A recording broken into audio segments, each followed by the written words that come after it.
Olá, querida amiga, Diele Dias aqui para compartilhar com vocês a leitura do capítulo 15 do livro A Dama, Seu Amado e Seu Senhor. Estamos no finalzinho da leitura, mais 2 capítulos e chegamos ao fim. Vamos lá? Capítulo 15, Deito-me agora para dormir. Toda mulher que anda com Deus anda em meio a tempestades, vento e chuva. Sua vida é cheia de desafios e vitórias. Ela é como o óleo da unção preparado pelo farmacêutico. É uma mistura cuidadosa dos muitos temperos da vida. Sua personalidade é uma fusão de tantas coisas diferentes que mesmo quem a conhece há anos tem dificuldade em descobrir quem ela é. Foi cuidadosamente confeccionada e lentamente fervida, mexida pacientemente pelo Senhor. É surpreendente ver a paciência de Deus ao preparar uma mulher para o seu destino. Ele sabe quanto tempo leva, sabe quem enviar para a vida dela, sabe quais os eventos necessários para levá-la à maturidade nele. É enfaticamente o seu Senhor. Não vai demorar muito para ela compreender que, embora tenha muitos admiradores, amigos e família, nenhum jamais tomará o lugar do seu Senhor. Seu lugar na vida dela é o fundamento de cada sucesso que vai obter. Ele estará ali em cada momento de dor e de glória. O amor de Deus por ela impediu que a dama fosse vencida pelos estresses da vida. E no final de tudo, ninguém pode abraçá-la como ele. Ela será próspera em seus negócios, bem-sucedida em seus relacionamentos e ficará satisfeita com a sua personalidade. Mas tudo por causa dele. É o conhecimento dele que lhe dá a graça para suportar mudanças, ficar firme apesar das oposições. E saber que, quando o dia termina, é ele que a vigia durante a noite e o seu beijo a desperta pela manhã. Ele é o seu Senhor. É realmente um privilégio conhecer e amar, abraçar e tocar uma dama de excelência.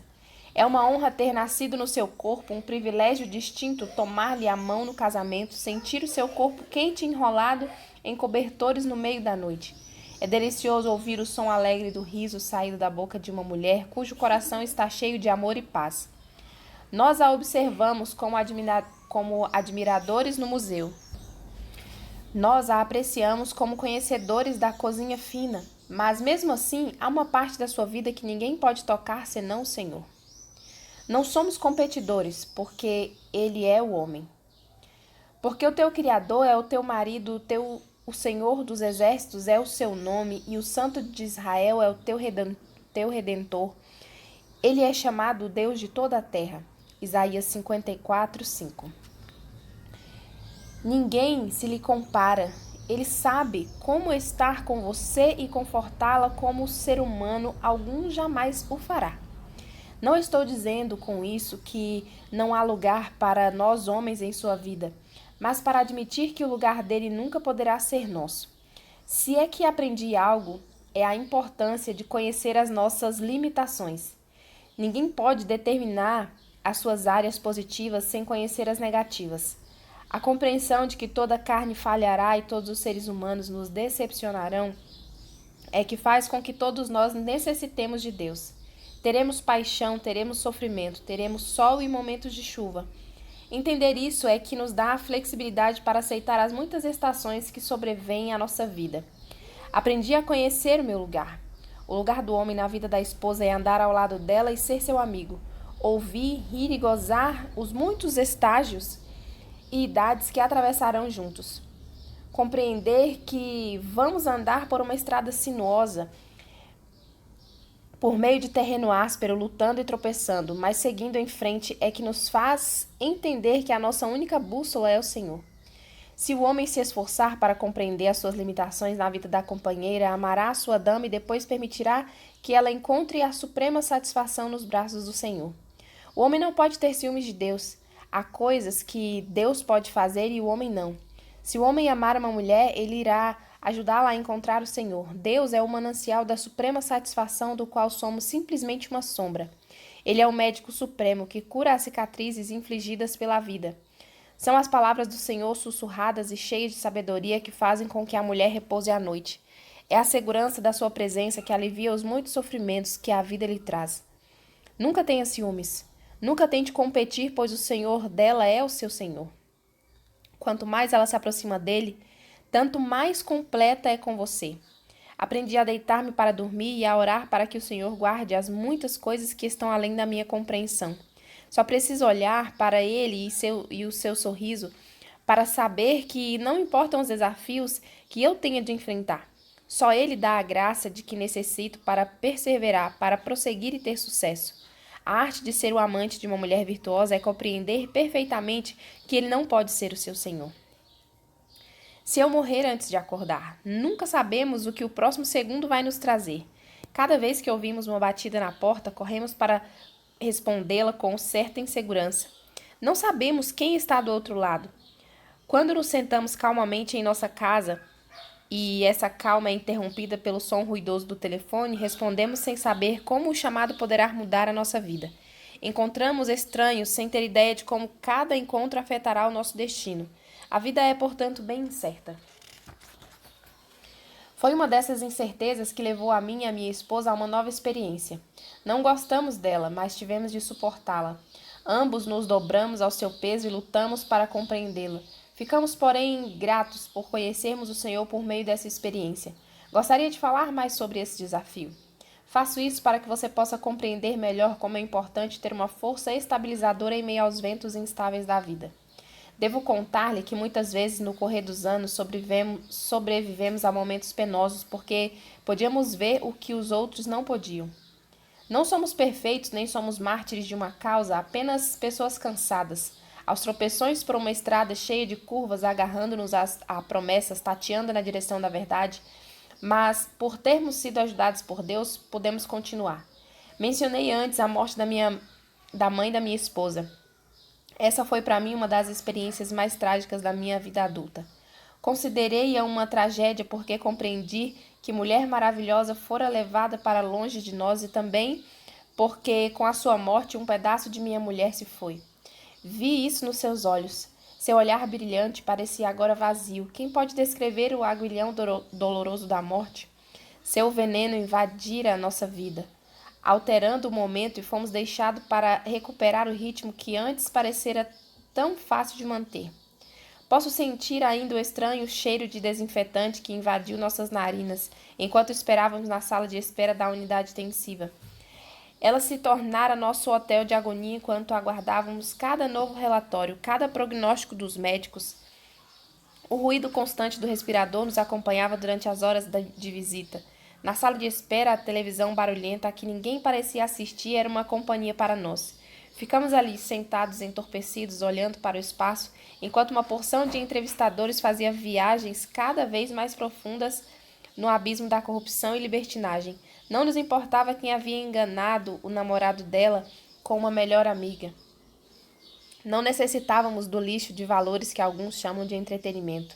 Estávamos vivendo um drama acima do nosso orçamento, com pouca ajuda, que parecia mais uma história de horror do que qualquer outra coisa. Ficamos então esperando para ver como o filme terminaria, temendo o pior, mas esperando o melhor. Sentados ali, tentávamos desviar os pensamentos da pesada nuvem de preocupação que nos envolvia.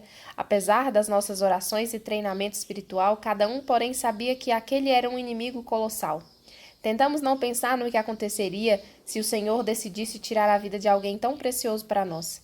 Sempre me orgulhei de ser forte numa crise. Sempre senti que era minha tarefa facilitar as coisas e consolar minha esposa e nossa família. Afinal de contas, eu era o homem, aquele que prometera não faltar em toda e qualquer situação. Mas o que você faz quando sua presença parece não ajudar? O que pode dizer quando as palavras parecem ocas e as afirmações ridículas? Vou dizer-lhe o que fazer. Você fica ali sentado e começa a compreender a vasta diferença entre o papel que desempenha como amante dela e as limitações implicadas nas verdadeiras crises. No leito de hospital, minha sogra parecia fitar-me com olhos inquisidores. Era o olhar que sempre me dava quando tinha alguma preocupação e queria meu conselho. Eu a servia como pastor e como filho. Ela sempre me respeitou. Pensava que eu podia resolver tudo, mas isto era um pouco demais para o garotão. Eu odiava o sentimento de impotência que perturbava meu estômago. Mal sabia eu que meu sofrimento foi uma vantagem para você, que por meio da minha crise, um ministério seria completado. Eu estava na escola e não sabia. Veja bem, esta é a vida. Uma escola enorme, interminável, que retém o seu diploma até que a aula acabe. Mamãe, como eu sempre a chamava, em parte para distingui-la de minha mãe, que embora seja crescido, ainda chamo de mama, parecia mais forte. Ela tivera um dia esplêndido e todos recebemos uma dose de otimismo. Ela sorriu naquele dia e respondeu às brincadeiras com sorrisos e risadas silenciosas. Embora não pudesse falar por causa dos hediondos tubos que bombeavam oxigênio, auxiliando seus pulmões enfraquecidos, ficou evidente que estava feliz por se ver rodeada pela família. Saí do hospital esperançoso. No dia seguinte, porém, mamãe piorou e depois de algumas horas ficou inconsciente.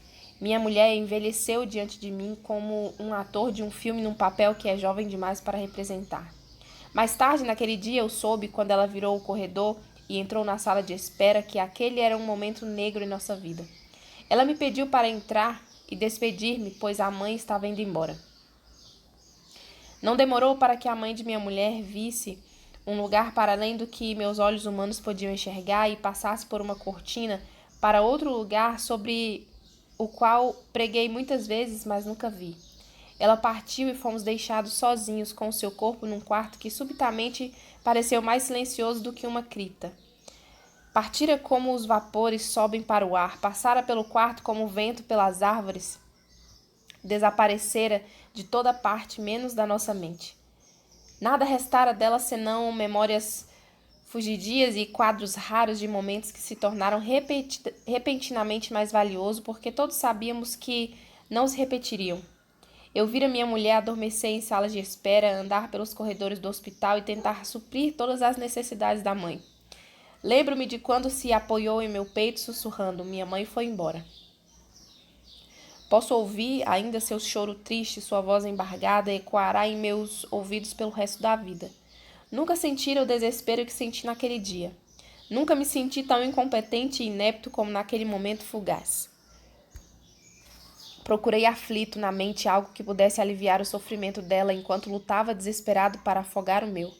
Pensei que como homem esperava-se que resolvesse todos os problemas que surgissem na família, mas nunca me senti tão limitado e insuficiente. Olhei para o telefone tentando pensar em alguém que pudesse chamar, mas não havia ninguém com condições de resolver a situação. Nenhum contato humano iria erradicar o trauma daquele momento. É em ocasiões assim que compreendemos que nem amigos, ações, nem lucros de capital podem resolver problemas da vida real. Nenhum cartão de crédito poderia apagar a dívida e o déficit que ficara no quarto subitamente tão silencioso. Nenhuma palavra de grande sabedoria saiu de meus lábios naquele dia. Nenhuma capacidade ou habilidade oratória faria desaparecer a dor no rosto de minha esposa. E de repente reconheci a necessidade desesperada que cada um de nós tinha do Senhor. Esteja certa, nunca descobriremos a grandiosidade do Senhor até que olhemos de frente nossa fraqueza e concluamos que tem de haver alguém maior do que nós. Peguei minha mulher nos braços como se ela fosse uma criança. Cuidei de todos os arranjos para o funeral e respondi a todos os cartões de condolências que nos inundaram de todas as partes do país. Tentei assegurar a minha esposa que tinha tudo sob controle. Coloquei todas as minhas energias nos preparativos do enterro. Enquanto todo o tempo desejava ter feito alguma coisa para evitá-lo em vez de prepará-lo. Minha mulher parecia arrasada. Conversar com ela ficou difícil, nem sequer ouvia. Sua dor era tão forte que me fazia sofrer. Eu a vira dar à luz filhos, submeter-se à cirurgia, suportar problemas emocionais, sobreviver a crises financeiras e vencer todas as outras dificuldades. Mas nunca a vira tão abatida como ficou nas semanas e meses que se seguiram. Necessitada do Senhor. Preciso contar como lutei nas semanas seguintes para aliviar o sofrimento dela. Pensei tolamente que se fosse ardente e sensível, compassiva e disponível, poderia de alguma forma distraí-la da ausência da mãe. Tentei suprir cada detalhe para que tivesse tudo o que precisava. Estava decidida a dar-lhe tanto marido e amor que não pensaria sequer que uma parte de sua vida desaparecera. Compreendi finalmente como minha atitude era insensata, mas não antes de tê-la levada a outras partes do país. Tentei fazer com que se alegrasse em praias arenosas, cantando canções, escrevendo poesia, comprando presentes, tudo numa necessidade louca de encher o vazio dolorido que via por trás dos olhos dela. Embora ela sorrisse e tentasse conversar comigo, eu notava suas idas frequentes à janela no meio da noite. Notava como ficava olhando para a escuridão. Sabia que não conseguiria ver nada através da vidraça, mas continuava olhando para algo. Enxergava alguma coisa que eu não conseguia ver. Lembrava de pensamentos que eu não podia lembrar. Ela olhava pela janela de nosso quarto para sua infância e via bolos e aniversários que nunca tinha comido, triciclos em que nunca andei e coelhinhos de Páscoa que não foram feitos para mim. O sofrimento dela era pessoal demais para ser compartilhado. De repente compreendi que, apesar de amá-la profundamente, só podia recuar e vigiá-la. Há coisas que você vai ter de enfrentar sozinho, sem espectadores, e as multidões são proibidas. Nem os maridos podem ajudar, é nessas ocasiões que você precisa de um relacionamento com o Senhor. Fiquei deitado ao lado dela e envolvi-a com meus braços fortes, beijei levemente o seu ombro e tentei torná-la segura, esperando que adormecesse. Mas percebi que meus braços não eram suficientemente grandes nem fortes para alcançar aquela parte dela que precisava ser carregada. Comprei rosas e toquei para ela. Levei-a para jantar fora, tentei brincadeiras e intimidade. Falhei miseravelmente. Compreendo hoje que há certos sofrimentos dos quais a pessoa não quer ser resgatada. Ela queria lembrar, rir e chorar, aquela era sua homenagem ao legado da mãe. Ela confirmava a absoluta importância da mãe e sua desesperada tentativa de continuar ligada a ela. Levei semanas para perceber que nada que dissesse, cantasse, escrevesse ou fizesse iria entorpecer a dor que ela sentia. Nem eu, nem os filhos, nem os nossos muitos amigos poderiam substituir o que perdera. Foi então que aprendi a ter o maior respeito pela tristeza. Compreendi que o sofrimento é um processo que não pode ser abortado. Naquelas semanas e naqueles meses que se seguiram, comecei a ter uma ideia da razão por que Deus criou o tempo.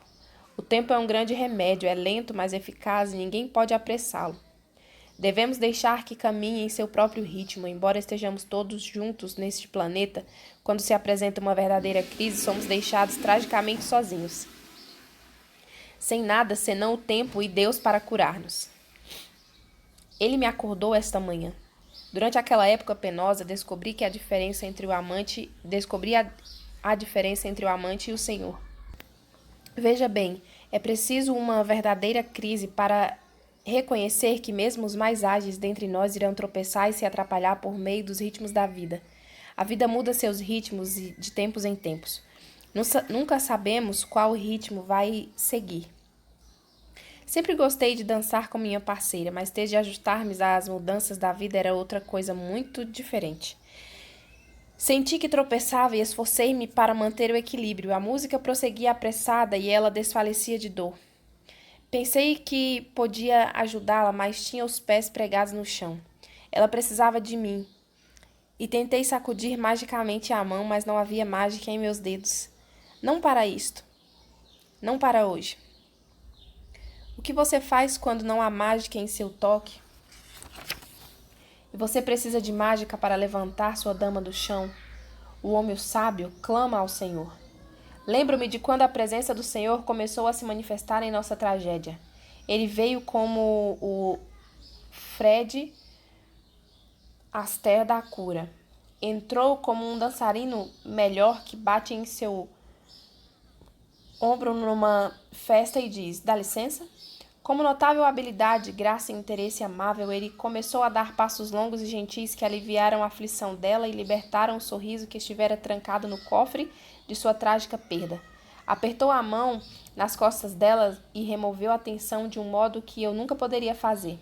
Afinal de contas, quem mais, senão o Senhor, poderia tocar os tendões dilacerados de seu coração e curar os ligamentos distendidos de sua alma?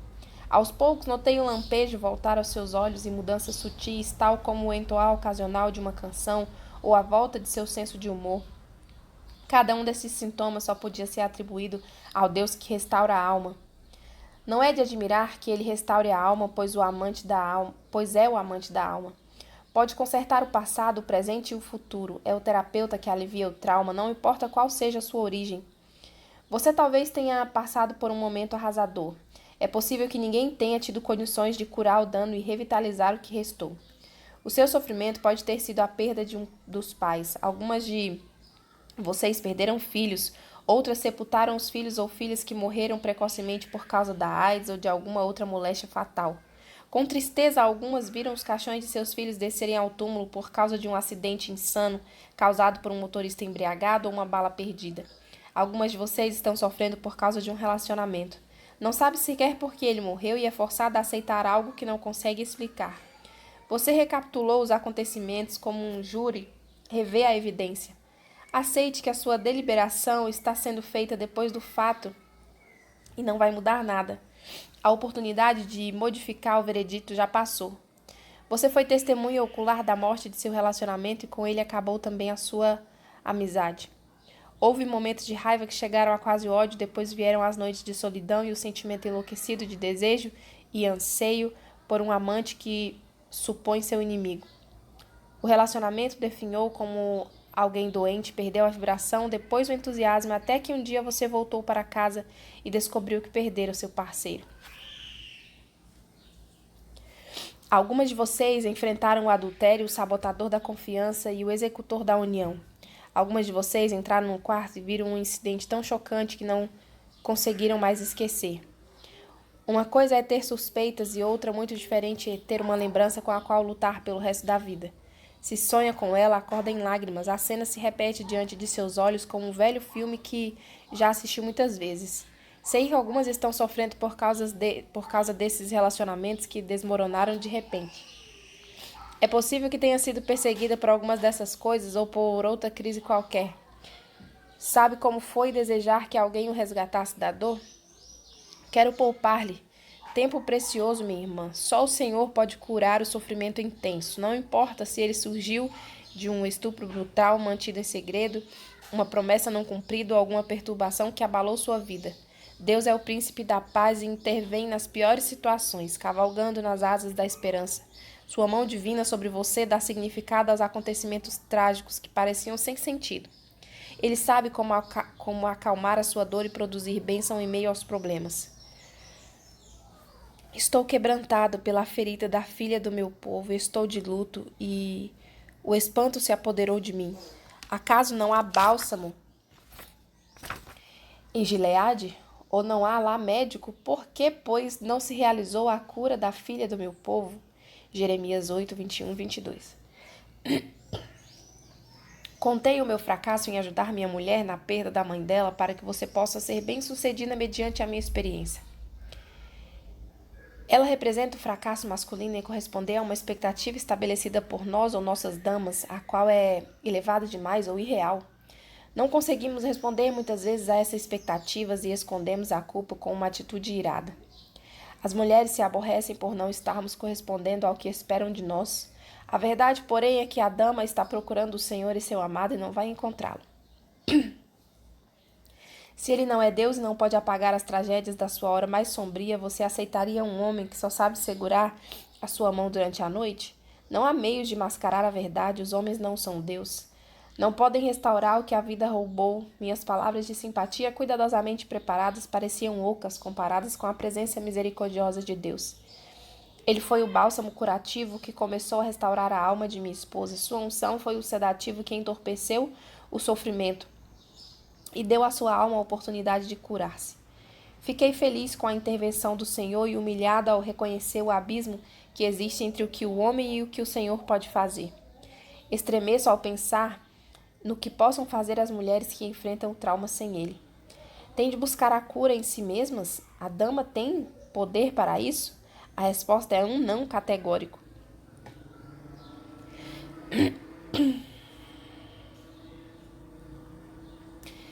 É possível que a sua autoconfiança se tenha tornado tão grande que não mais confie em Deus. Sua tentativa de evitar o desapontamento da rejeição criou a autoidolatria. Em resumo, você depende de você mesma em tudo. Tornou-se o seu próprio amante e o seu próprio senhor, mas você não é melhor do que os homens nesse terreno.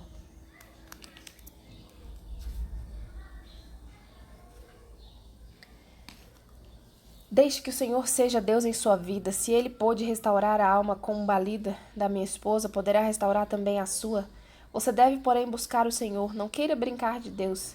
Sei que talvez seja independente, é necessário, no entanto, que permita que ele a ajude a vencer a noite. Só ele tem o poder para curá-la, não vai conseguir isso sozinha. É verdade, só Deus pode realmente curar. Algumas mulheres, no entanto, procuram relacionamentos na esperança de que alguém, em algum lugar, irá deter os sofrimentos da vida.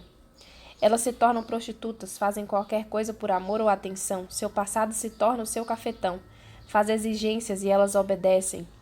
Ficam encurraladas no cárcere do desespero e da degradação.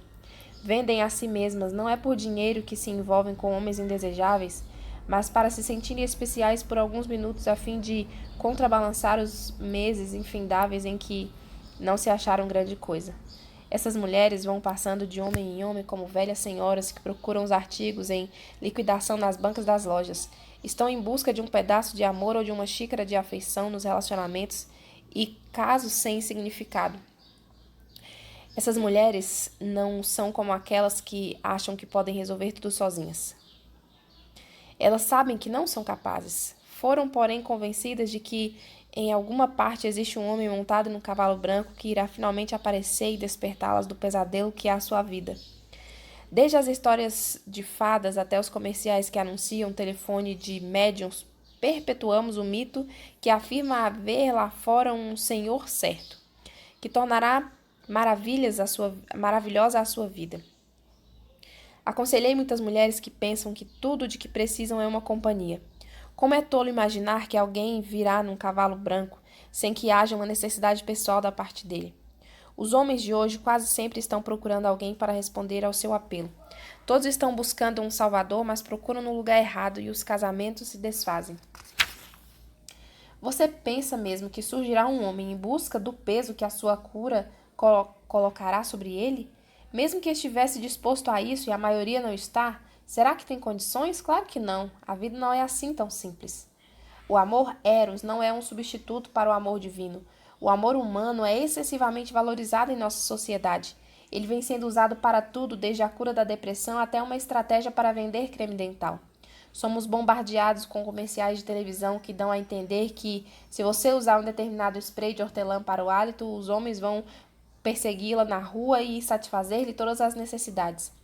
O homem não pode satisfazer todas as suas necessidades, assim como o spray de hortelã não vai fazer com que ele a persiga, mas de maneira sutil acabamos aceitando essa ideia de amor fast food comercializado.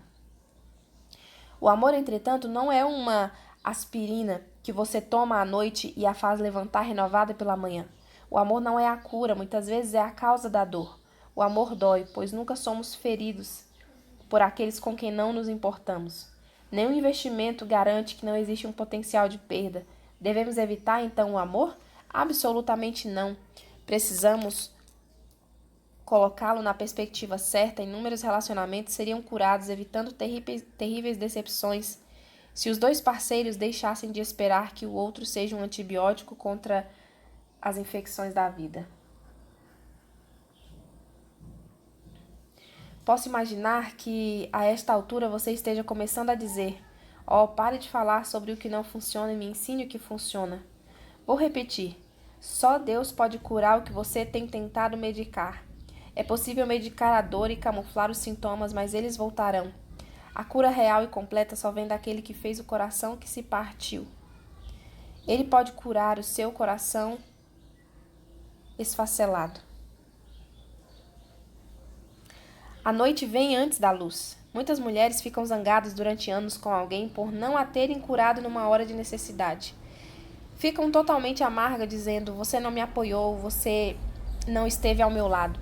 Pode ser verdade que você não conseguiu o apoio a que tinha o direito de esperar, mas mesmo que recebesse o que julgava necessário, isso não seria suficiente para fechar a ferida. É provável que Deus deixasse de lado os assistentes e levasse o cirurgião-chefe para curá-la.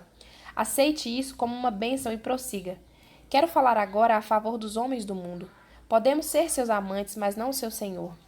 Não seria realista afirmar que possuímos esse poder. Precisamos do auxílio dele, nós também temos de ser curados. Por mais que desejemos ser os seus heróis, não podemos ser o seu salvador. A maioria de nós vive para impressioná-las e algumas vezes temos tal ânsia de causar boa impressão que prometemos o que não podemos cumprir. Nossas irmãs às vezes promovem o mito do poder masculino, sugerindo que tem tudo na companhia deles. São tão fiéis ao mito dos relacionamentos perfeitos que não anunciam o fato de que existem áreas que ninguém toca em cada um de nós. Mas essas áreas têm de ser tocadas, e essa necessidade faz com que você volte para Deus. Os homens também estão voltando para Deus. Nunca na história dos Estados Unidos vimos milhares de homens reunindo-se em Washington para buscar espiritualidade e renovação. Ri quando alguns da imprensa se esforçaram para atribuir alguma agenda oculta à reunião de homens que queriam apenas orar. Foi difícil escrever a respeito, por não haver nenhuma necessidade tangível para reunir esses indivíduos. Os homens necessitam desesperadamente descobrir a Deus, porque a vida nos mostrou que não somos o Senhor. Não só temos de entregar-lhe os nossos sofrimentos e problemas não resolvidos, como há ocasiões em que precisamos nos aninhar nos braços do Pai e permitir que Ele nos cure. Vocês, mulheres, não podem suportar a responsabilidade de curar-nos, assim como nós não somos capazes de curá-las. Podemos ser os enfermeiros ou assistentes uns dos outros, mas não temos capacidade de realizar a cirurgia. Na melhor das hipóteses, todos somos ajudantes, não passamos de aprendizes. A verdadeira perícia está no mestre. Valsa da meia-noite. Quando minha mulher mais precisava do Senhor, quando eu mais precisava dele, ele tomou o controle da dança. Pensa que estava cansado de me ver tropeçar nos pés dela e atrapalhar a sua recuperação. Eu precisava da ajuda dele, era demais para mim sozinho. Os homens raramente admitem isso. Não deveríamos. É uma experiência libertadora admitir que não somos e não podemos ser tudo. É o Senhor que enche os vazios deixados por nós. Ele a fez valsar de um modo que eu nunca faria. Seu ritmo é coerente e perfeito e ele desliza pela pista de dança sem medo. A mulher virtuosa dança com Deus tão facilmente que muitos homens ficam intimidados com o relacionamento dela com ele. Alguns ficam, porém, aliviados demais para sentir medo. Só queremos que a dama fique curada. Digo-lhes então, irmãs, que acompanhem o ritmo curativo de Deus e respondam de boa vontade enquanto ele as faz deslizar pelas tragédias, transformando-as em vitórias. Permita que ele as faça valsar por entre aquilo a que outros se agarraram e as leve para o que ele preparou para vocês. A noite foi longa, entremeada de oração e fé, e agora, sob a luz da sua palavra, ele veio para levá-las até onde os homens não conseguem chegar. Ele as fortalecerá de um modo que não nos é possível fazer. Ele é o amante da sua alma. Toda dama deveria tê-lo em sua vida. Ele é uma necessidade. Se falta algo em sua vida, talvez seja a presença dele. Se o deixou de lado, mais cedo ou mais tarde, encontrará situações que só ele pode resolver. O Senhor está diante de você com os braços estendidos, seus olhos brilham de apaixonado interesse. Ele conhece perfeitamente a sua necessidade. Sua voz amorosa suplica: quer dançar comigo?